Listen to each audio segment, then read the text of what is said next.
Приветствую вас в нашей виртуальной студии. С нами профессор-пульмонолог Крымской академии, медицинской академии Нурлан Нургазиевич Беремкулов, заведующий лабораторией молекулярной биологии Кембриджского центрального института Базбек Абдубакирович Давлетов. И третий наш гость — это заведующий лабораторией сравнительной биохимии ферментов Института эволюционной физиологии и биохимии Российской академии наук Николай Васильевич Гончаров. Еще раз добрый вечер. Ой, добрый день. Здесь в Бишкеке день, да? У вас еще тоже день, я так понимаю, в Санкт-Петербурге. И первый вопрос. Давайте поговорим про вакцину, да? Вот как тема, которая близка биохимикам. Насколько вообще возможно, что есть вероятность, что все-таки изобретут эффективную вакцину? Как скоро? И вот зарегистрирована первая вакцина, да, что от этого ожидать, да? Спасет ли нас вакцина вообще от пандемии? Ну, Базбек Абубакирович, вам первое слово. Как с Европы, как через человека, которому начали эту видеоконференцию, который собрал всех. Давайте с вас начнем. Да, потом, наверное, самая, так скажем, изученная вакцина на сегодня — это оксфордская же вакцина считается условно. Но она Так что пока тут, еще не Да, зарегистрирована. Ну да, такая да, на да. слуху у всех сейчас. И там был, кстати, такой история шпионская история еще была, да? Вот западные СМИ писали, что именно вот эту вакцину хотели якобы своровать. Формулу. Да, ну формула-то простая, там берется а, вирус, ну, который заражает обезьян, его, так сказать, убирают все ненужные белки с поверхности этого вируса, и вместо него, вместо этих белков ставят шип от коронавируса. И таким образом и этот вирус можно размножать, а потом вкалывать, и в ответ человеческий организм вырабатывает антитела именно только на этот шип коронавируса. Да, ну Вот. российская вот вакцина, это как раз таки вот и они с оксфордским очень похожи. Там аденовые вирусы, да. Правда, правда, да. Российская вакцина, она тоже на основе вируса, но она использует либо лентивирус, либо аденовирус как основу, иммунную основу. Вот, то есть принцип такой же, поэтому шансы есть и там для того, чтобы это было эффективное, так сказать, средство. И в принципе, конечно, последние 20 лет они дали возможность современной медицине выработать очень хорошие протоколы для вырабатывания новых вакцин, нового типа вакцин, вот на основе таких эм, engineered вирусов. Вот, поэтому есть все шансы для того, чтобы и российская, и британская вакцины были эффективны. И британское правительство, конечно, оно очень большой, так сказать, ставку делает именно на вакцинацию населения. И она делает эту ставку до такого уровня, что она закупает не только оксфордскую вакцину для всего, для всей популяции, но она еще закупает вакцины из других стран для того, чтобы у них была точная, так сказать, возможность хорошо покрыть вакцинацией все население. Вот примерно такая ситуация с вакциной То здесь. есть вы настроены довольно-таки оптимистично насчет вакцинации, я так понял. Да, как биохимик, как молекулярный биолог, я думаю, что есть Николай, все шансы, чтобы... что вы думаете? Ну, я могу только добавить со своей точки зрения как биохимика, во-первых, а во-вторых, исходя из той информации, которой я располагаю от своих коллег микробиологов, что есть принципиальное отличие от коронавирусного вектора британской вакцины от того вектора, который, на основе которого создана российская вакцина. Отличие заключается в том, что, как Бабек сказал, в Британии этот вирус он обезьяны, от обезьяны, а России аденовирус от человека. И когда там говорят о каком-то воровстве, я не совсем понимаю, вот, о чем идет речь. Вот. То есть этот аденовирус, этот вектор, да, аденовируса, он создавался на протяжении там не одного года, и его использовали как платформу. Проблема с вакцинацией связана с тем, и вот в частности отличие вот этих вот аденовирусных платформ, они имеют принципиальное значение, если понимать, что любой аденовирус, он встраивается в геном, и в геном человека, мы же людей вакцинировать собираемся, и как он будет влиять на генотип, да, как это связано там, с гаплотипом и совокупностью генов, которые присущи, там, характерны, например, для европейской расы, или там, для негроидной расы, или там, для азиатской, да, это все разные гаплотипы, и этот вопрос совершенно не изучен.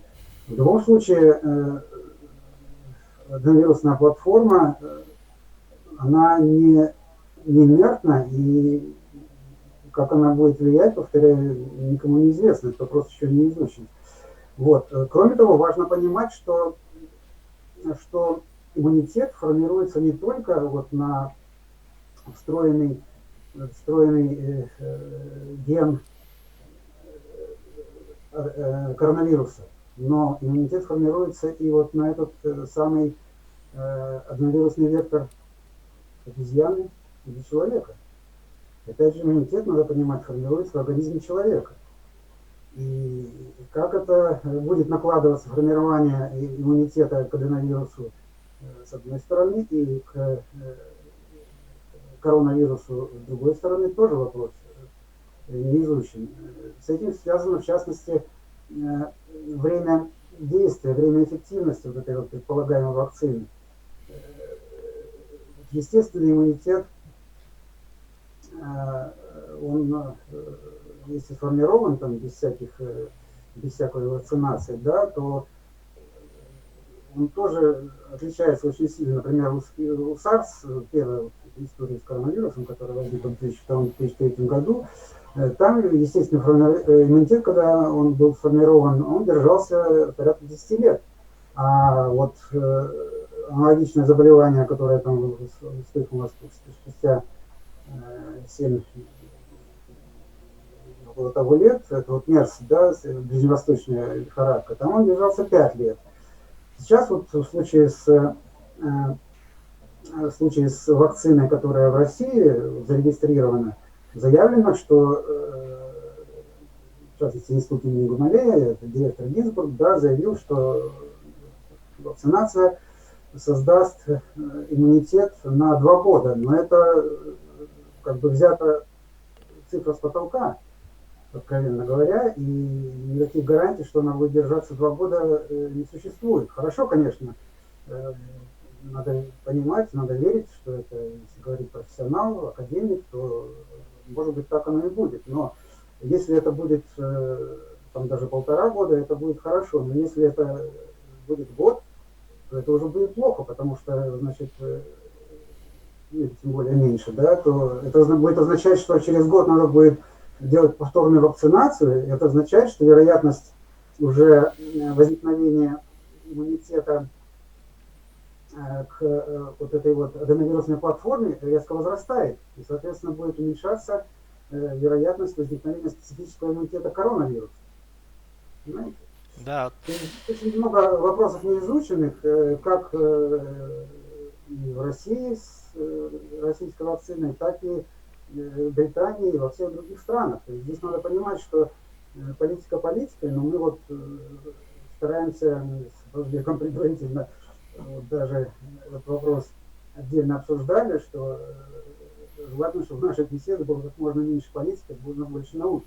То есть мы, как люди ученые и заинтересованные как можно более объективно осветить этот вопрос, вот стараемся его так вот освещать, что да, есть плюсы, есть риски, вот, а есть и определенные вопросы научного характера, ответы на которые можно будет получить только спустя там несколько лет.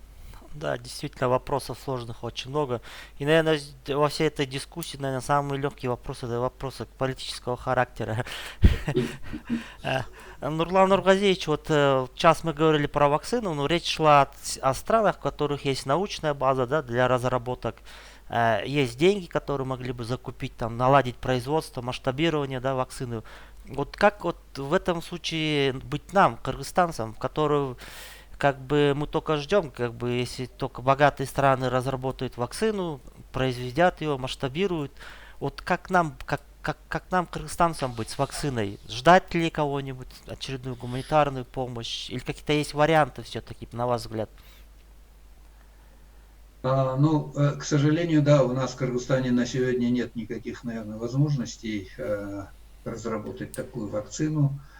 Хотя вот я сейчас вспомнил, что, знаете, 60-70 лет назад когда-то в нашей стране, в нашем институте микробиологии, оказывается, массовый выпуск вакцин был, но это в 40-х годах еще, знаете, когда вот институт, в 1938 году был организован институт эпидемиологии, наш микробиологии, и вот тогда он производил массово вакцины от скольких инфекций, причем нашу вакцину, оказывается, и в Ташкент развозили, и в Алмату возили, и так далее, и на весь Союз развозили. Да?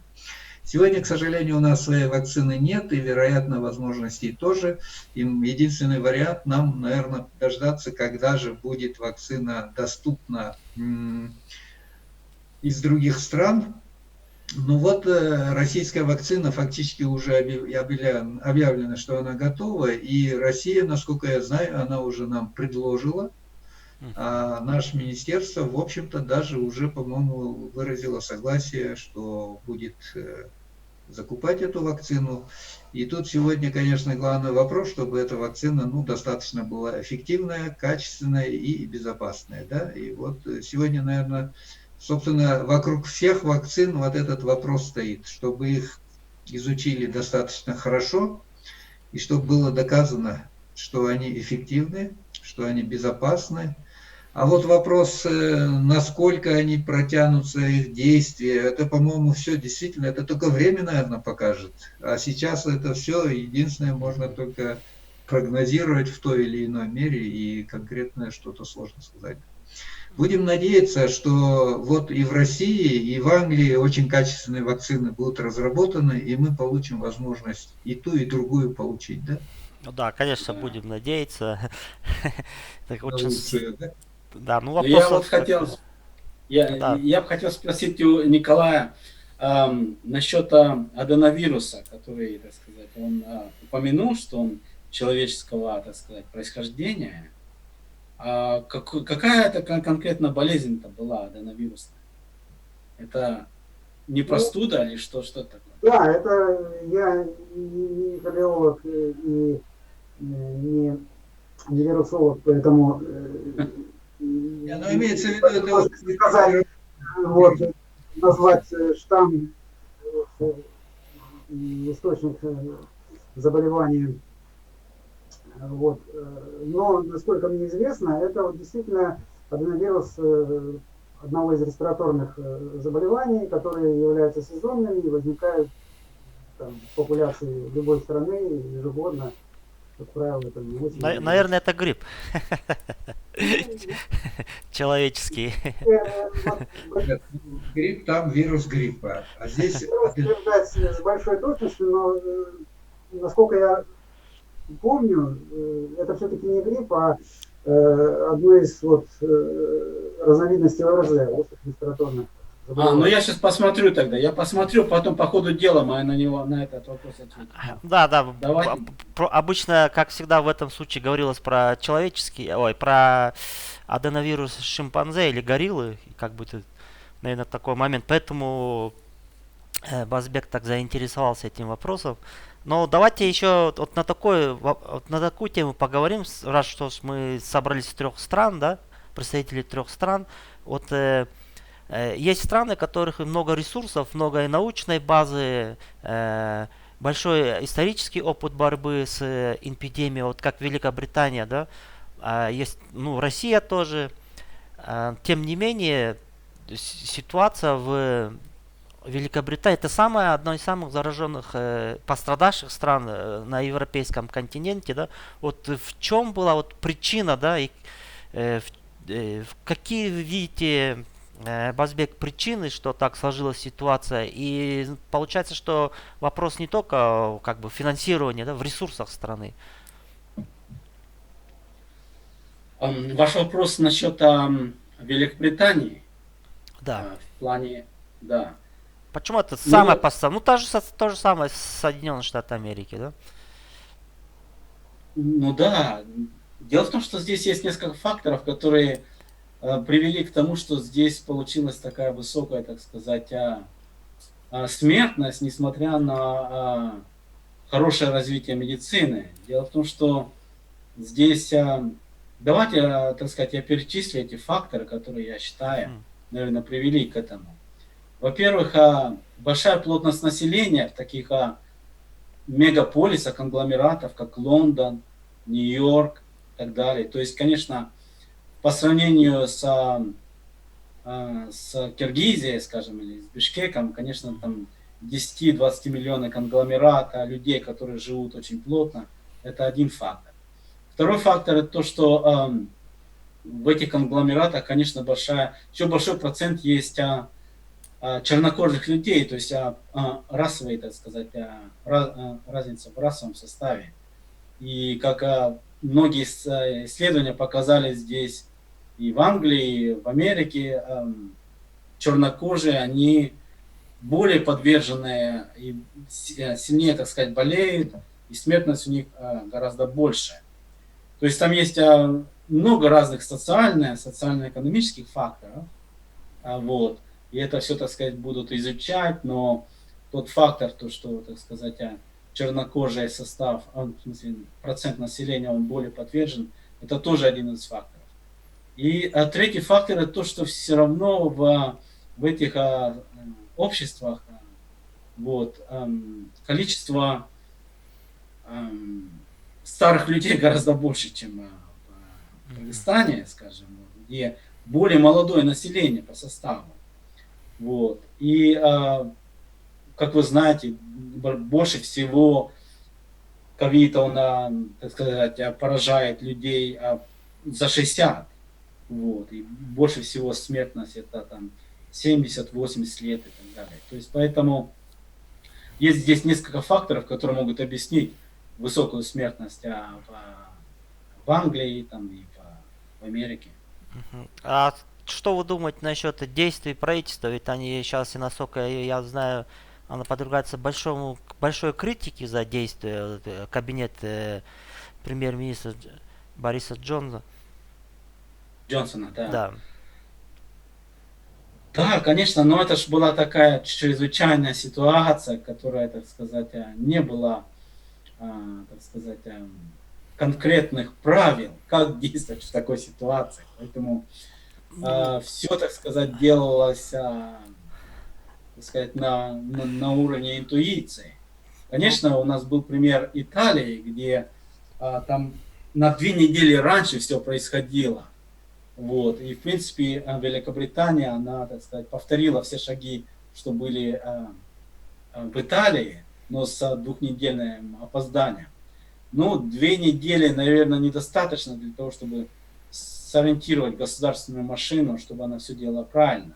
Скажем, вот если смотреть назад, скажем, несколько месяцев назад, то, наверное, можно, так сказать, выявить какие-то уроки на будущее и, так сказать, сделать все более правильно. Я думаю, что все происходило настолько быстро в этой чрезвычайной ситуации, что наверняка есть, так сказать, как они в Англии говорят, room for error, или там, пространство для ошибок. Поэтому это было, так сказать, связано все с быстро развивающейся ситуацией, где многие сделали ошибки. Ну, наверное, еще такое можно добавить, что во время эпидемии главе государства не стоит жениться, да? Как мы знаем, Борис Джонсон, он женился, у него как бы был медовый месяц формально, да? И вот и газета Time провела расследование и выяснилось, что из заседаний КОБРА, это заседание британского правительства при чрезвычайных ситуациях, то есть последние 5 заседаний КОБРА, там премьер-министр не присутствовал, да. И вот недавно Великобритания, где-то дней 10 назад, она поменяла статистику по смертности и уменьшила на 5000 случаев. И примерно такое же произошло в Кыргызстане последнюю неделю. Мы где-то снизили тоже примерно на 30% смертность, так как это произошла ошибка в статистике. Оказалось, что люди умерли не от ковида. И вот такой общий вопрос, насколько вот статистика, да, статистические манипуляции могут также говорить о ситуации в той или иной стране. И что вы, скажем, Нурлан Нургазиевич, думаете, вот, насколько-то версия Министерства здравоохранения все-таки стоит ли это доверять, что действительно произошла вот эта ошибка, скажем, там даже суицид, оказывается, они посчитали, вот, получился человек умер не от ковида, а на самом деле у него был суицид, а так-то как-то посчитали, да? Вот многие страны с этим сталкиваются. Знаете, я думаю, здесь вообще-то идет системная ошибка, и она, ну, не ошибка, это действительно вот то, что очень такое заболевание непонятное. И надо сказать, что даже определение Всемирной организации здравоохранения и правила кодировки уже несколько раз менялись. И вот, например, первые правила были такие, где рекомендовалось диагноз ставить жестко с учетом ПЦР-теста. ПЦР-тест положительный, диагноз ясный и так далее. Но потом стало выясняться, что, оказывается, ПЦР-тесты-то у них очень большая погрешность, качество этих тестов очень низкое, и особенно в некоторых странах, где это не контролируется, как у нас, например. Да?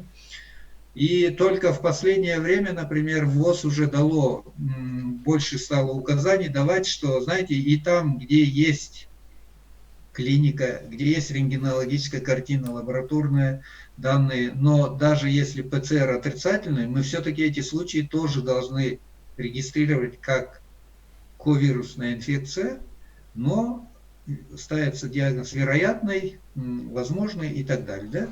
И он должен учитываться. И вот в разных странах, так сказать, в зависимости от того, насколько жестко подошли, наше правительство, с одной стороны, вот да, для того, чтобы точно был диагноз, сначала мы тоже пошли только на то, чтобы регистрировать пациентов, у которых был положительный ПЦР-тест. Но впоследствии настолько у нас много стало пациентов, у которых ПЦР-тест отрицательный, но больных все больше, и они просто стали умирать уже из-за того, что не могли попасть в больницы. И вот только тогда мы же пришли к тому, что надо менять статистику, надо объединять эти данные. Ну и действительно там были, видимо, случаи, когда пациент, скажем, да, у него ПЦР-тест положительный, но, извините, его могла сбить машина, он скончался от травмы, могло, вот как вы говорили, суициды и так далее, да? Но ПЦР положительный, и, видимо, их причислили к пациентам с коронавирусной инфекцией и так далее, да? Поэтому, конечно, вот, например, даже в Америке первые пересмотры статистики у них произошли, так, 14, кажется, апреля они пересчитывали все свои данные один раз. И это, видимо, все страны вот так вот периодически пересматривают с учетом пересмотра самого определения заболевания и, значит, нормативов. И самое главное, второе, это вот тоже все-таки доступность тестов. Если учесть, что в Англии и в Америке тестирование намного больше проводится, у них ресурсов больше, то, к сожалению, у нас это недостаточно, так сказать, в достаточном количестве было, и поэтому из-за этого и частота диагностики, естественно, менялась и так далее. И так далее.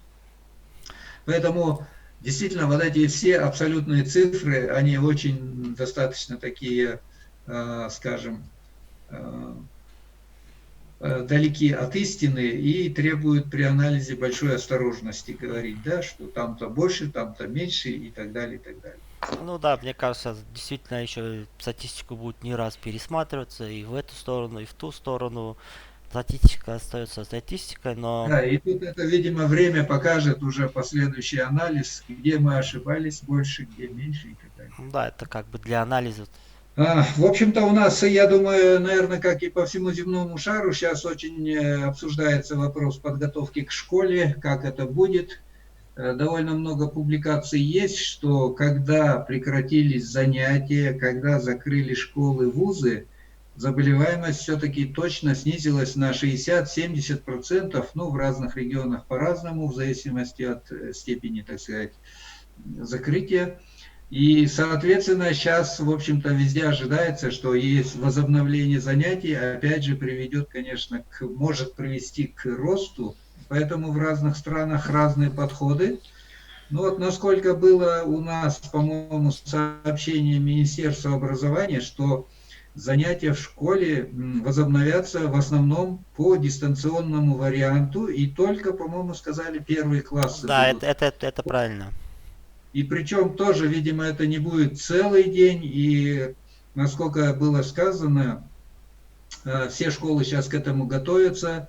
То есть это не будет по 40 человек в классе, они должны разгрузить классы, везде должны быть возможности помыть руки, дезинфекция и так далее, и так далее. Да? Да. И, в общем-то, это, конечно, может оказаться сложно для наших, ну, вот, на периферии, но к этому надо, конечно, идти, чтобы не было вот роста, да? А вот что делается в Англии, как раз интересно, со школами, с вузами и так далее. Вузы, по-моему, у нас тоже сказали, почти все будут на дистанционном обучении. Ну вот я не знаю, как другие вузы, но медицинский-то вуз, невозможно хирургию дистанционную и так далее. Ну Вообще, там, да, будут смотреть на динамику, наверное, будет приниматься не одно решение, скажем, в октябре конечно, пересмотрим, да, я потом в думаю, ноябре. по ходу будем Ну уже давайте решать. послушаем Базбека, что делается в Англии, да, как они к Да, этому вот подошли, их интересно, стратегию. какой опыт Да. у них.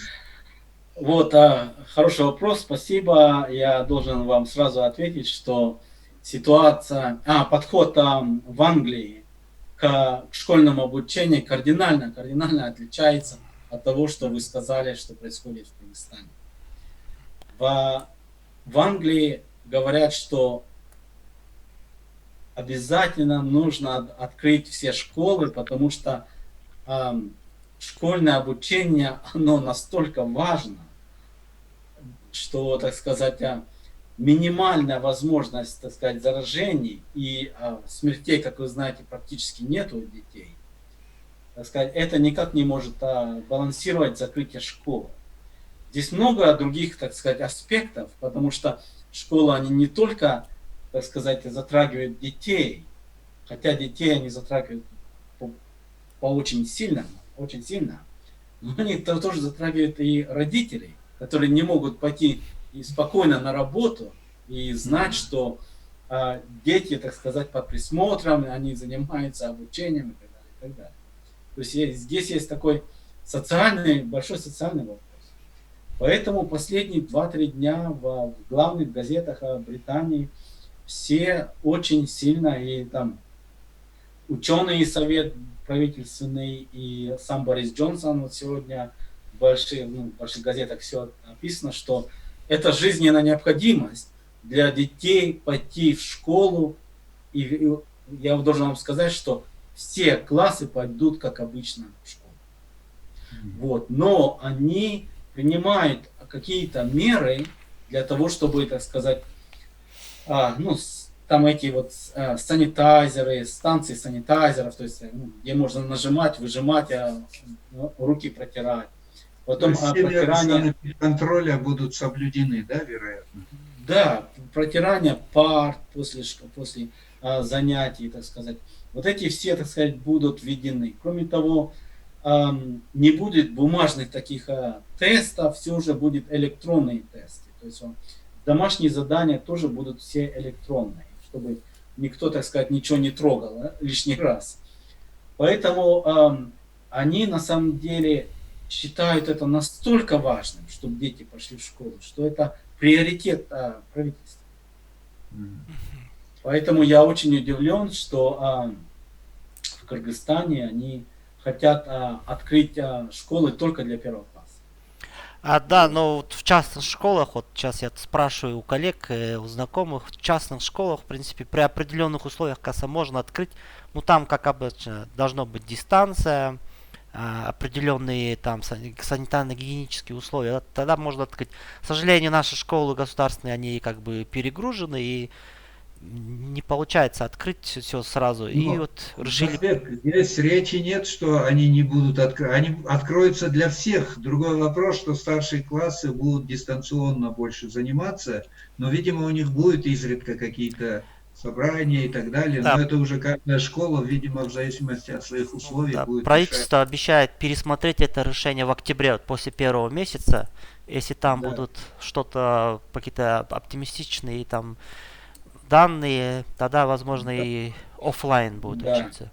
Но здесь еще интересно, так сказать, информация о том, что, так сказать, вот когда здесь же в июне в Англии еще школы, так сказать, работают, они провели исследование, так сказать, заражаемости в школах. И оказалось, что в основном заражаемость была не через школьников, а через работников школы. То есть работники школы друг друга заражали, во-первых. Школьники, потому что они очень молодые, и у них, так сказать, мы перейдем на следующих вопросах насчет рецепторов этих для коронавируса. У них рецепторов очень мало, они друг друга, так сказать, не являются переносчиками, как, ну, по большому. Вот. Это надо обсудить. Вот, поэтому, да, здесь были, так сказать, трансмиссии между взрослыми в школах или от взрослых к детям, но не от детей взрослых. Поэтому они очень большой сейчас будут делать, так сказать, упор на то, чтобы люди, которые будут ходить в школы, учителя, работники школ, чтобы они не приносили в школы этот вирус. То есть вы, ну, понимаете, работник школы, там уборщик, пойдет всю школу заразить.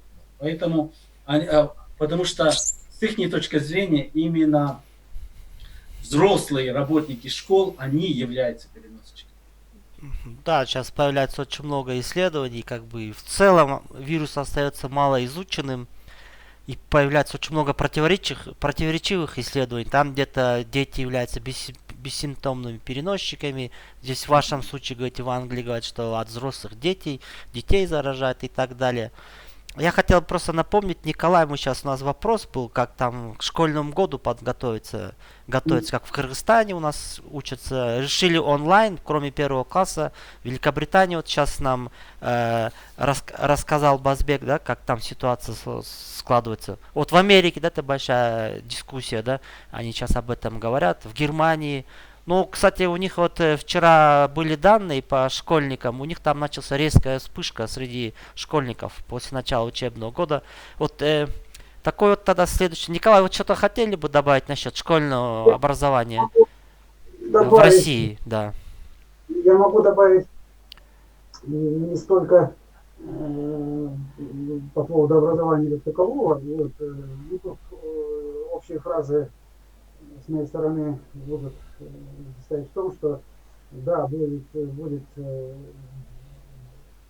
обучение, как вроде бы было принято и раньше, то есть дистанционное обучение будет только избирательно для старшеклассников и там, для младших классов в случае возникновения там, каких-то заболеваний. И 1 сентября все приходят в школу, единственное, что не будет линейки, потому что там невозможно соблюсти дистанцию. Но я бы вот сейчас немножко другой момент хотел затронуть, что вот я предвижу проблемы, казалось бы, совершенно с неожиданной стороны, вот, связанные с тем, что вот должны быть соблюдены меры предосторожности. Вся беда в том, что у нас каждый, ну если не каждый, то очень многие люди по-разному понимают, что такое меры предосторожности, по-разному к ним относятся, если они даже пытаются их применять. То есть вот это вот, с одной стороны, бездумное, слепое следование каким-то общим рекомендациям, а с другой стороны, нигилизм, который, так сказать, тоже опять же исходит из того, что там люди видят, что кто-то там вроде бы и маску, и перчатки носит, а потом все равно заболевает. Вот. он создаст, я так думаю, серьезные проблемы, особенно учитывая, что детям в школе хочется там поиграть, побегать и так далее. То есть вот взять те же маски, да, вот маски нужно носить, понятное дело, только в тех местах, где многолюдно, где невозможно соблюсти социальную дистанцию. Ну, сколько приходится мне здесь видеть, вот, что люди идут по улице, там, в радиусе, там, не знаю, 10 метров от них никого нет, как минимум, да, они ходят в маске и еще и в перчатках там, иногда. Во-первых, для пожилых людей это особенно чувствительно, недостаток кислорода, а во-вторых, как для пожилых, так и для маленьких детей, особенно чувствительны, здесь категория чувствительных детей вот, к микрочастицам. Дело в том, что вот наночастицы, токсикология наночастиц, микрочастиц, даже МП такое есть, вот, не Parliament, да, а вот microparticles, да, вот они там 3 категории, насколько я помню, и вот микрочастицы, которые порядка 1 микрона, да, или там побольше, от 1 до 10, они захватываются легочными молекулярными макрофагами, а если частицы там меньше 1 микрона, то они, минуя макрофаги, проникают в кровоток и там уже попадают в тот же эндотелий, то есть клетки, которые застилают сосуды. И это не какой-то там, знаете, так сказать, безобидный процесс, вот, попали там и все. Это вызывает реакцию, то есть клетки, не только макрофаги там поглощают клетки, инородные частицы, эндотелий, тоже есть профессиональные фагоциты, да, вот биологи знают, а есть, что называется, непрофессиональные, вот как тот же эндотелий. Так вот, любая маска из там, натурального материала, ненатурального, она содержит вот эти вот микрочастицы, которые человек вдыхает и раздражается дыхательные пути, и происходит так называемое проемирование, то есть вот это вот раздражение, механическое раздражение, механическими частицами, да, оно не проходит в организме бесследно, оно является раздражителем, в результате чего повышается восприимчивость к тому же вирусу. Понимаете? И вот те же перчатки, они там говорят про перчатки, и никто не объясняет, что есть нитриловые перчатки, есть латексные перчатки. Вот. Нитриловым это вообще там аллергия, я не знаю, но даже если латексные перчатки, все равно они не позволяют коже рук дышать. То есть перчатки надо, если вот носить, я вот культуральными работами много лет занимался, да, вот, я эти перчатки одеваю и вот, вытащил руки из ламинарного шкафа, я смазал спиртом 70%.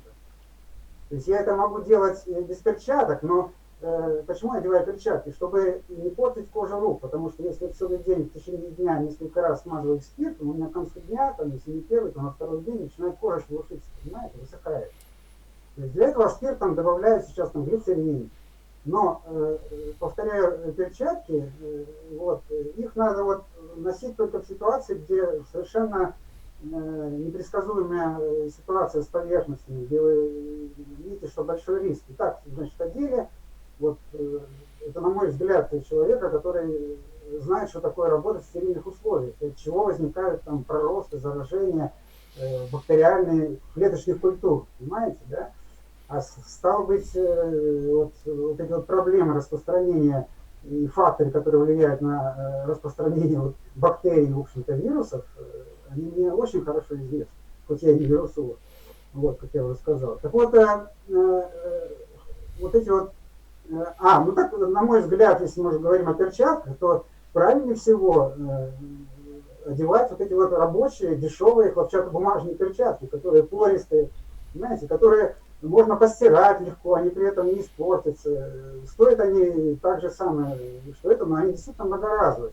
Вы взяли, обработали спиртом с перцем, кстати говоря, вот, о том, чем обрабатывать. То есть многие промышленные или в промышленном масштабе выпускаемые санитайзеры, они содержат метанол, метиловый спирт, он очень токсичный, его даже по запаху определяют. Понимаете?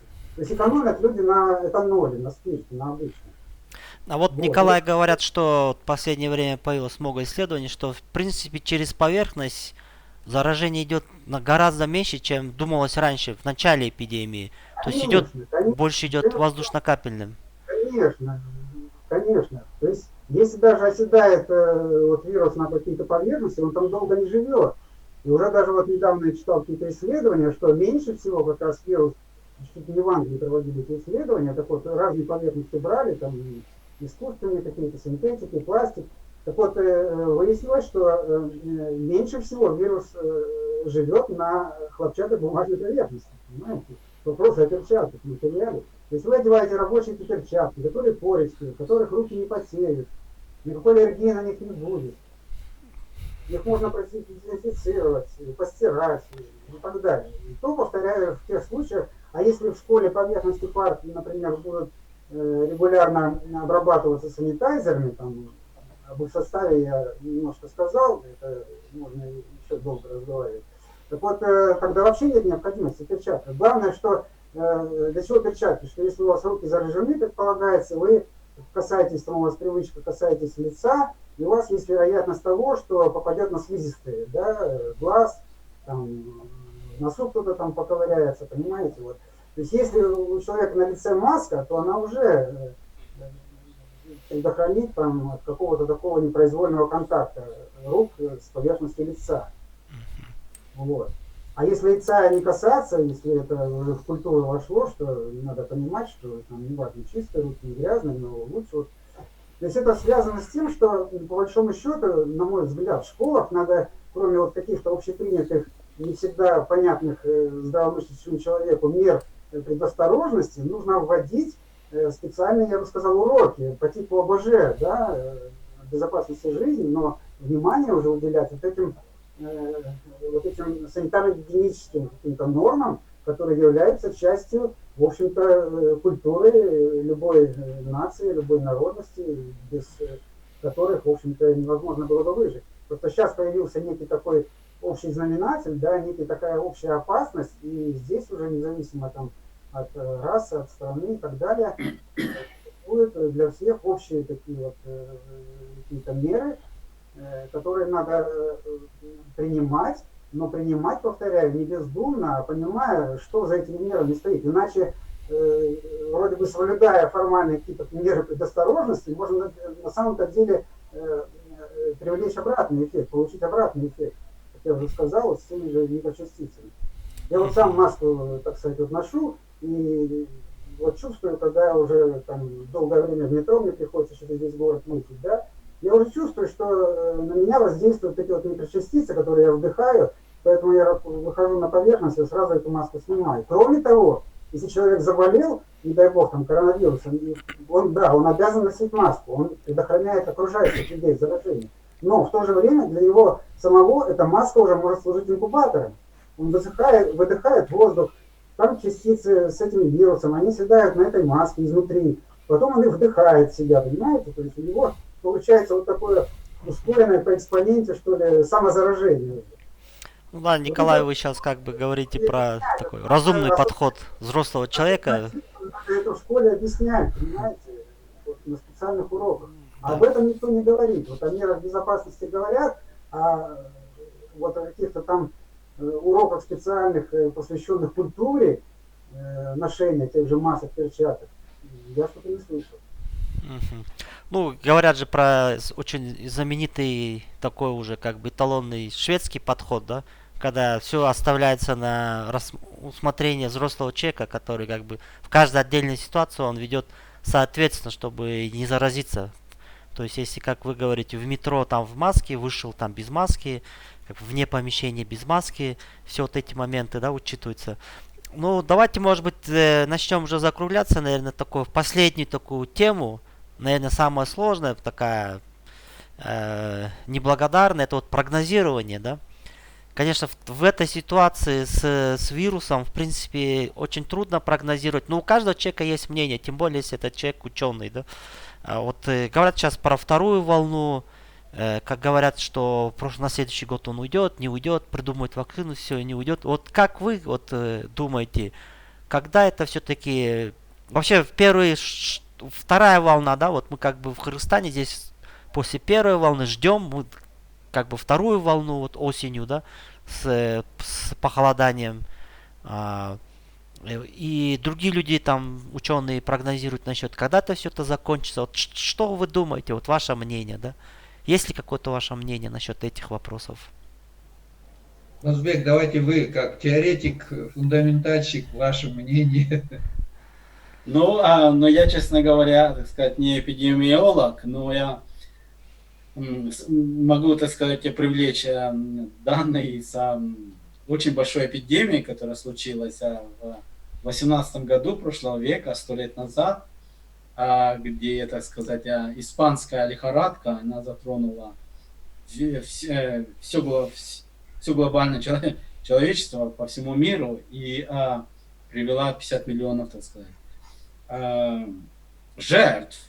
Но несмотря на то, что у людей не было особой -то защиты к этой испанской лихорадке, через 2-3 года она закончилась. Она закончилась в основном из-за того, что вирус ослаб, например. Второе, то, что у популяции выработался стадный иммунитет.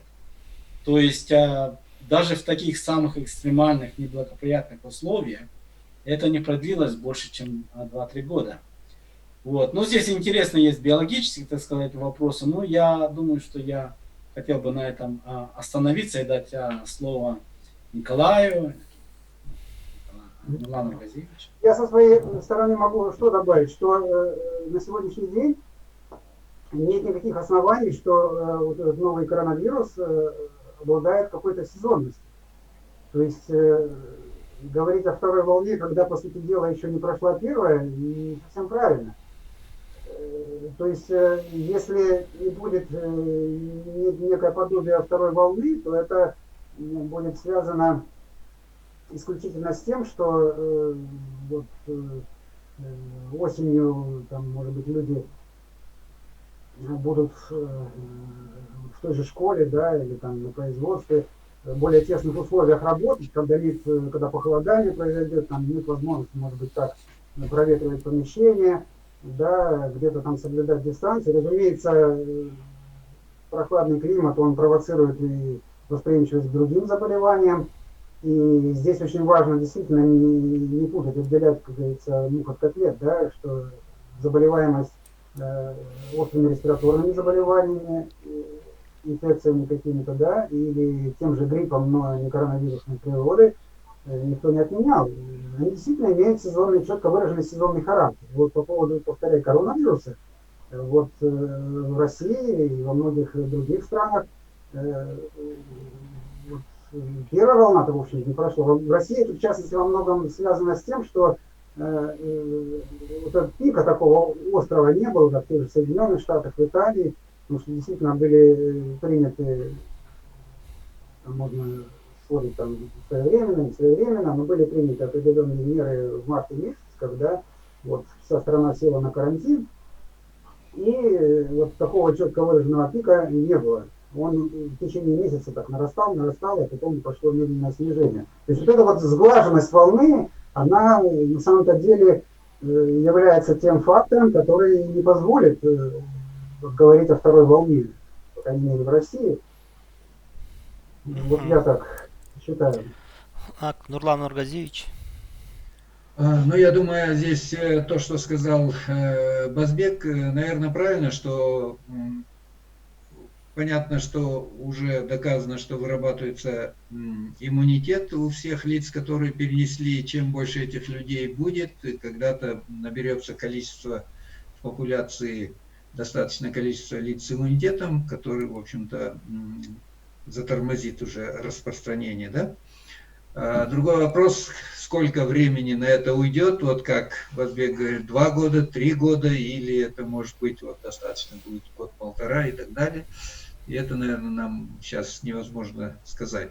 Но я бы хотел отметить, что все-таки, наверное, будет ли вот это увеличение, там, вторая волна, как мы говорим, и так далее. Это все зависит еще от нас, от нашего населения, от того, как оно будет соблюдать все правила санэпидрежима.